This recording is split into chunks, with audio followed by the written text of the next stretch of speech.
Here's the easiest way to start off if you want to be an investor in real estate.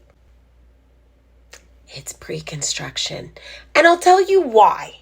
Number one, investing in pre-construction, you don't actually need a mortgage right away. So in turn, that negates your initial obligation to commit to a mortgage if you're not in the financial shape at that given moment to be able to hold one. In Ontario, if you're a pre-construction investor, you need to put down 20%.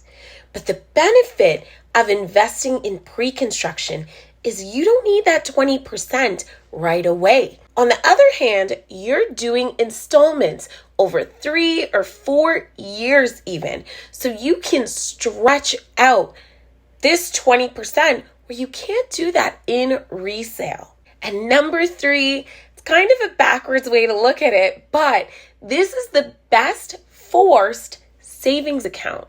And what I mean by that is you really do have to make your deposits. So it forces you to save your money and not do stupid things like, I don't know, let's buy a car or go on vacation, because you are going to need to meet the deadlines of putting down your deposit when that date hits. So it forces you to save.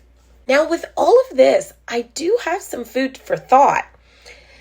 You really want to talk to your financial advisor or your mortgage broker prior to going into pre-construction.